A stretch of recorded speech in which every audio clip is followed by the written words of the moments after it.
I'm really, really happy to be here. I'm not doing much talking to people because I'm about a month off of maternity leave. But when Paul sent me this email, I just had to respond because there's a lot that's been going on for me when it comes to the idea of fertile social systems and fertile soil.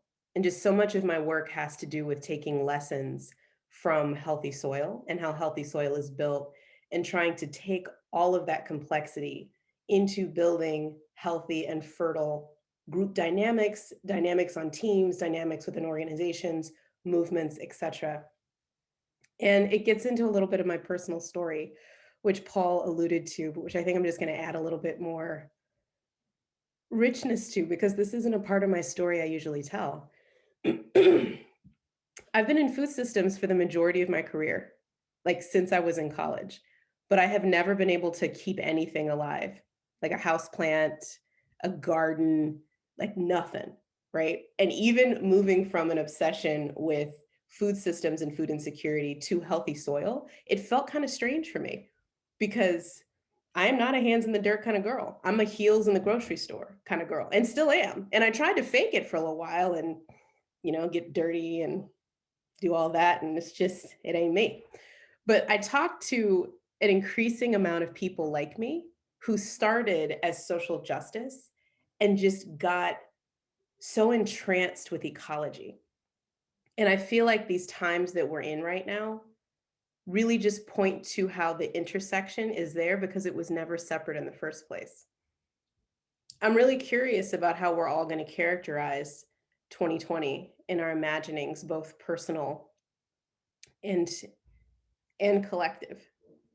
Some of us call 2020 a dumpster fire, some of us were really feeling into the way it just dramatically accelerated things that were already happening. And some of us felt the hope of the fact that all the skeletons were coming out of the closet and what nothing under the surface no mo. And so with the truth comes the possibility for actual reconciliation, right? We all have these different ways of talking about 2020. And so many of us are feeling all of it together.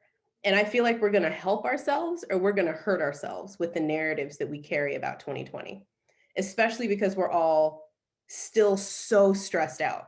I mean, maybe I'm just speaking for myself with a 4-month-old and a 3-year-old and no sleep and having the entirety of my last pregnancy happen in my house and having my entire community miss the birth of my daughter. Like I'm carrying an intense amount of grief and we all have these personal stories, right? Of the milestones missed. And the thing about the folks that are getting the awards today is those are the folks that have been my beacon of hope. Those folks and others like them who felt all that personal grief and still showed up for the rest of us. You feel me? We're just like, I know that I'm struggling. I know that I can't see my parents right now. I know that I'm worried about whether they're even going to be alive. I don't know where the end of this is. And there's a wildfire destroying my farm, but I'm going to figure out how to make sure that the people who don't have access to food can get it. What? That's what I'm talking about when it comes to the interconnectedness and the intersection of all of this. It's not different. Me as the high acidity Black chick from Baldwin Hills, loving healthy soil, is woven into the fertility of our food system activism, the same way that the policy person who focuses on BIPOC folks is, the same way that the ecological farmer who looks at seed saving is, the same way that the feminist farmer movement builder activist is, right? Like we are all part of the same fabric. And when it comes to resiliency and adaptation, that's also something that I really want to presence, both in this setting and for all of us to take forward with us, because we need joy. And that's something that soil teaches me as well, is it's this rich, sensual, just like dig your fingers in it, tactile. It provides the opportunity to connect with the sensual nature of our humanness at any time.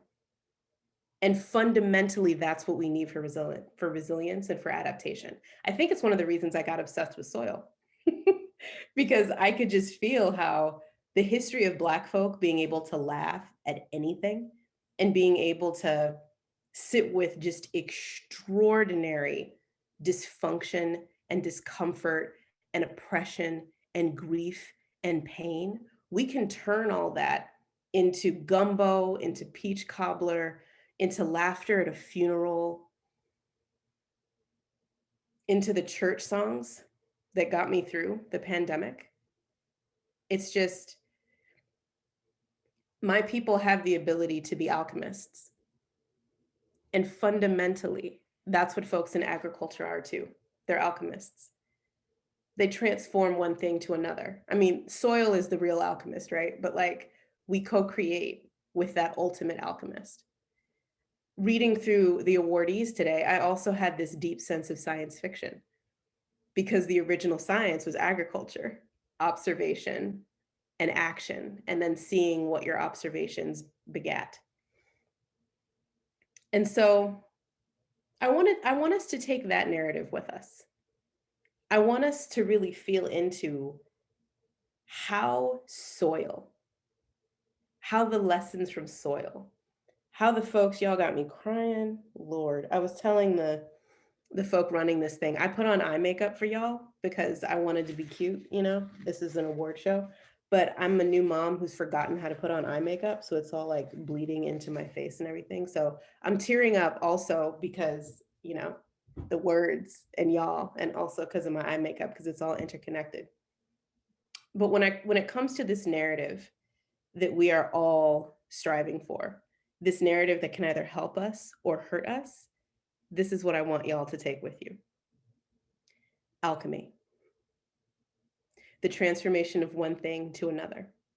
And that all of us here, all of us invested in regenerative agriculture, in biomimetic ways of being and thinking and loving and living, we are alchemists.